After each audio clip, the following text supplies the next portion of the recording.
बातमीपत्रात आता पाहूयात गल्लीपासून ते दिल्लीपर्यंतच्या ताज्या घडामोडींचा धावता आढावा। राज ठाकरे यांच्या आदेशानुसारच माझ्यावर हल्ला करण्यात आलाय, त्यामुळे हल्ल्यामागचे मुख्य मास्टरमाइंड हे राज ठाकरेच असल्याचा खळबळजनक आरोप राष्ट्रवादी काँग्रेसचे आमदार अमोल मिटकरी यांनी केलाय। या संदर्भात पोलिसात केलेल्या तक्रारीत देखील त्यांनी आज राज ठाकरे यांचं नाव घेतलंय। माझी राज ठाकरेंवर बोलण्याची अवकात नसेल तर राज ठाकरेंची तरी अजित पवारांवर बोलण्याची अवकात आहे का, असा प्रश्नही मिटकरी यांनी उपस्थित केलाय। मनसैनिकाच्या मृत्यूला कर्णबाळा दुनबळे हेच जबाबदार असल्याचा आरोप त्यांनी केलाय। तर दुसरीकडे दुनबळे यांनी देखील मिटकरींना पुन्हा इशारा दिलाय। मनसे सैनिक मिटकरींना तुडवल्याशिवाय शांत बसणार नसल्याचं दुनबळे यांनी म्हटलंय। अकोला विश्रामगृहाबाहेर आमदार अमोल मिटकरी यांच्या गाडीवर झालेल्या हल्ल्यानंतर मिटकरी यांनी अकोल्यातील सिव्हिल लाईन पोलिसात घटनेबाबत आपला जबाब नोंदवलाय। यामध्ये त्यांनी राज ठाकरे यांच्या आदेशानुसारच माझ्यावर हल्ला झाला असल्याचा दावा केलाय। अमोल मिटकरी यांच्या गाडीवरील झालेला हल्ला आणि त्यानंतर मनसे सैनिकांचा मृत्यू या सर्व प्रकरणावर आता राज्यातील राजकीय वातावरण चांगलंच तापलेलं दिसून येत आहे। मनसेचे जिल्हाध्यक्ष पंकज साबळे यांनी आपला जीव घेण्याचा प्रयत्न केला असून पोलिसांचे अभय असल्याशिवाय हल्लेखोर फरार राहू शकत नसल्याचा आरोपही आमदार मिटकरी यांनी केलाय। संजय राऊत हेच गद्दारीचे शिलेदार आणि सरदार आहेत। ते 2019च्या विधानसभा निवडणुकीनंतर कुणाकुणाला छुप्या पद्धतीनं भेटत होते आणि त्यावेळी वेश बदलून जायचे की जॅकेट घालून जायचे हे त्यांनाच ठाऊक, अशा खोचक शब्दात उपमुख्यमंत्री अजित पवार यांच्या नेतृत्वातील राष्ट्रवादी काँग्रेसचे प्रदेशाध्यक्ष सुनील तटकरे यांनी संजय राऊत यांच्यावर निशाणा साधलाय। शिवसेना उद्धव बाळासाहेब ठाकरे पक्षाचे खासदार संजय राऊत यांनी काही दिवसांपूर्वी सुनील तटकरे यांच्यावर निशाणा साधला होता। सुनील तटकरे फिरता रंगमंच आहेत, या फिरत्या रंगमंचानंच अजित पवार यांना अडचणीत आणण्याचं काम केलं होतं असं ते म्हणाले होते। त्यांच्या या टीकेचा सुनील तटकरे यांनी बुधवारी समाचार घेतला। ते म्हणाले की 2019 साली महाराष्ट्राच्या जनतेशी कुणी गद्दारी केली, त्या गद्दारीचे सरकार कोण होते, शिलेदार कोण होते हे देखील सर्वांना माहिती आहे। 2019च्या विधानसभा निवडणुकीनंतर कोण कुणाला छुप्या पद्धतीनं भेटत होतं, त्यावेळी ते वेश बदलून जायचे की जॅकेट घालून जायचे हे त्यांनाच माहिती। संजय राऊत यांनी माझ्यावर फिरता रंगमंच म्हणून टीका केली, आता या शब्दाचा अर्थ त्यांनी सांगावा। सध्या त्यांची लेखणी अत्यंत खालच्या पातळीवर गेली आहे। 2019 साली महाराष्ट्राच्या जनतेशी कुणी गद्दारी केली, त्या गद्दारीचे शिलेदार आणि सरकार कोण होतं हे सर्वश्रुत आहे। 2019ची विधानसभा निवडणूक भाजप आणि शिवसेनेनं युती म्हणून लढवली होती, मग महाराष्ट्रातील जनतेचा कुणी विश्वासघात केला, त्या गद्दारीचे नायक कोण होते हे सुद्धा महाराष्ट्रातील जनतेला माहिती आहे। त्यामुळे संजय राऊत यांनी माझ्यावर टीका करण्याचं काम करू नये असंही सुनील तटकरे यावेळी बोलताना म्हणाले। आता तरी मराठा आरक्षणावर उद्धव ठाकरे यांनी भूमिका स्पष्ट करावी, नुसतं गोल गोल बोलू नये असं आव्हान भाजपच्या वतीनं पुन्हा देण्यात आलंय। उद्धव ठाकरे यांनी मराठा मोर्चाची खिल्ली उडवल्याचा आरोप देखील भाजप नेते केशव उपाध्ये यांनी केलाय। मराठा आरक्षणाचे खरे कट्टर विरोधक उद्धव ठाकरेच असल्याचंही त्यांनी म्हटलंय। मराठा आंदोलक रमेश केरे पाटील यांनी उद्धव ठाकरे यांच्या मातोश्री निवासस्थानाबाहेर आंदोलन करत त्यांनी भूमिका स्पष्ट करण्याची मागणी केली होती। त्यांच्या आंदोलनानंतर उद्धव ठाकरे यांनी पत्रकार परिषद घेत मराठा आरक्षणाचा प्रश्न राज्यात सुटणार नसल्याचं म्हटलं होतं। सर्वपक्षीय नेत्यांनी केंद्र सरकारकडे जाऊन नरेंद्र मोदींची भेट घेण्याची मागणी केली होती। मराठा आरक्षणाचा प्रश्न केंद्र सरकारकडे सुटू शकतो असा दावाही ठाकरे यांनी केला होता। मात्र यात ठाकरे यांनी मराठा समाजाला ओबीसीतून आरक्षणाबाबत कोणतीच भूमिका घेतली नाही, यावरून आता भाजपनंही ठाकरे यांच्यावर प्रतिहल्ला केलाय। या संदर्भात केशव उपाध्ये यांनी एक पोस्ट केली असून त्या माध्यमातून उद्धव ठाकरे यांच्या भूमिकेवर प्रश्नचिन्ह उपस्थित केलंय। तसंच उद्धव ठाकरे हेच मराठा आरक्षणाचे खरे कट्टर विरोधक असल्याचं म्हटलं होतं। या पोस्टमध्ये उपाध्ये यांनी म्हटलंय की मराठा आरक्षणाचे खरे कट्टर विरोधक उद्धव ठाकरेच, ओबीसींच्या आरक्षणाला धक्का न लावता आणि न्यायालयात टिकणारं असं मराठा समाजाला आरक्षण मिळालं पाहिजे ही भाजपाची भूमिका, पण उद्धव ठाकरे हे मराठा आरक्षण कसं मिळावं यावर बोलायला तयार नाहीत। मराठा मोर्चाची खिल्ली उद्धव ठाकरे यांच्याच मुखपत्रातून करण्यात आली। महाराष्ट्रात जोपर्यंत देवेंद्र फडणवीस आहेत तोपर्यंत मराठी माणसाला सुख आणि शांतता लाभणार नाही, अशी टीका ठाकरे गटाचे खासदार संजय राऊत यांनी केली आहे। सत्तेचा गैरवापर करणाऱ्यांवर ताबडतोब खटले दाखल करावेत अशी मागणीही त्यांनी केली आहे। दरम्यान काल काही मराठा आंदोलकांनी मातोश्री बाहेर आंदोलन करत माजी मुख्यमंत्री उद्धव ठाकरे यांची भेट घेतली। यावर बोलताना संजय राऊत म्हणाले, नाटकाला प्रतिष्ठा आहे महाराष्ट्रामध्ये, रंगभूमीला फार मोठी प्रतिष्ठा आणि परंपरा आहे। एकांकिका असेल, संगीत नाटक असेल, बरं का, भारूड असेल, पण हा जो प्रकार सध्या सुरू आहे हा महाराष्ट्राला घातक आहे, देशाला घातक आहे।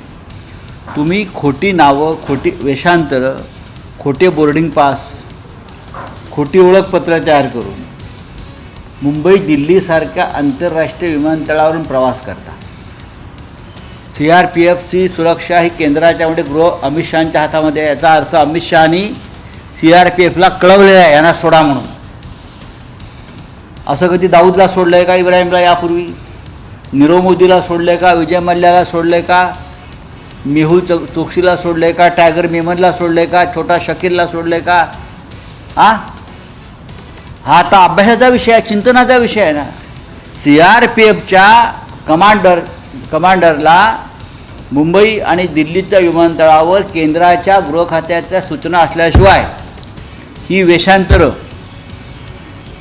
बनावट बोर्डिंग खोट्या नावाचे हे जाऊ शकत नाहीत. व्यक्ती जाऊ आम्हाला अडवतात ना.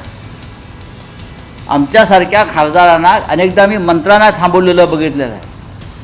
मग ज्या अर्थी हे 3-4 लोक सातत्यानं वेषांतरं करून मुल्ला मौलवींचे वगैरे हे जात होते खोट्या नावानं, म्हणजे खोटे पॅन कार्ड बनवले गेले, खोटे आधार कार्ड बनवले गेलेले आहेत आणि त्यांना सुरळीतपणे त्या सुरक्षा व्यवस्थेतून बाहेर पडता यावं म्हणून दिल्लीच्या गृह मंत्रालयाच्या खास सूचना असायलाच हव्यात.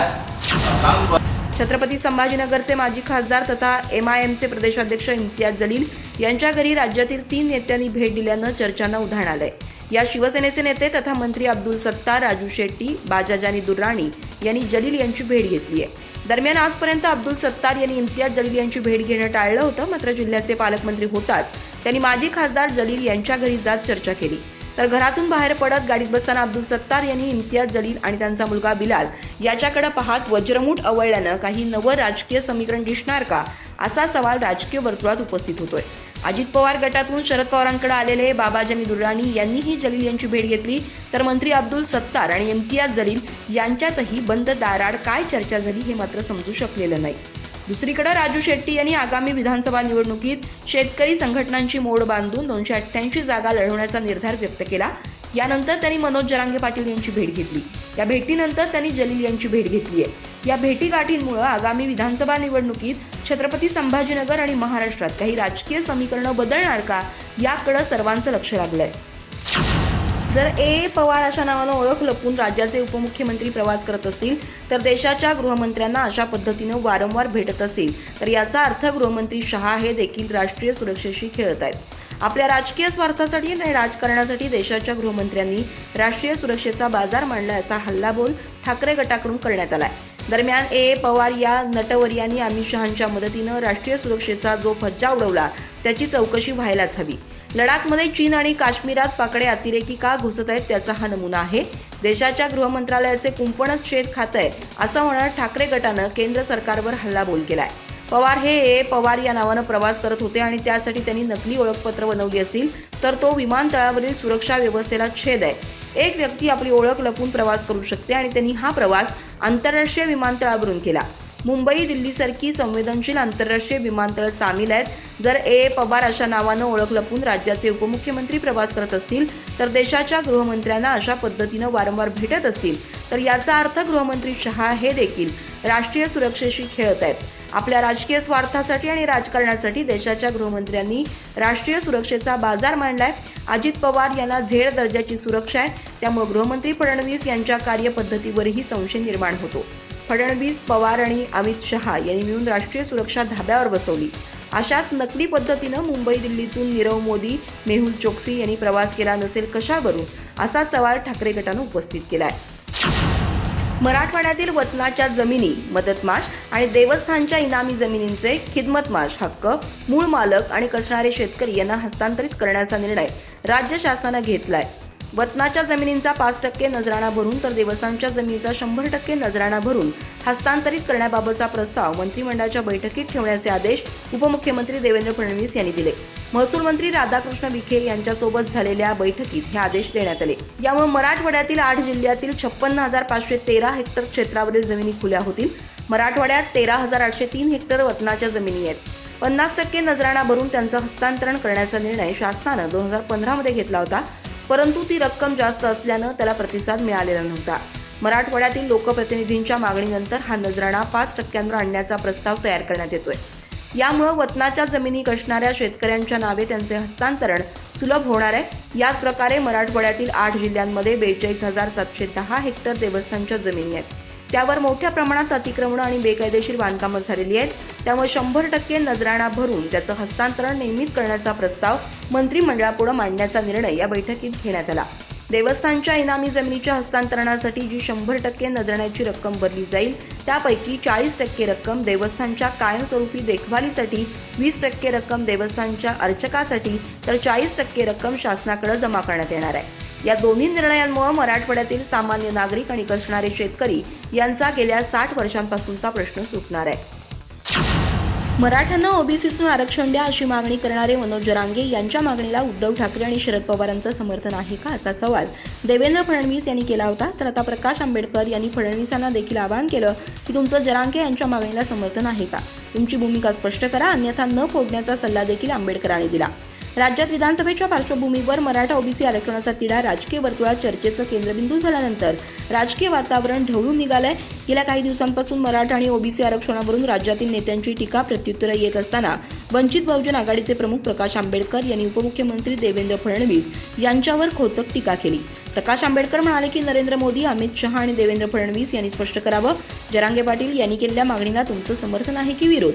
विरोध असेल तर विरोध आहे म्हणून सांगा आणि समर्थन असेल तर समर्थन आहे म्हणून सांगा, पण फाटे कशाला फोडता असा सवालही त्यांनी केला.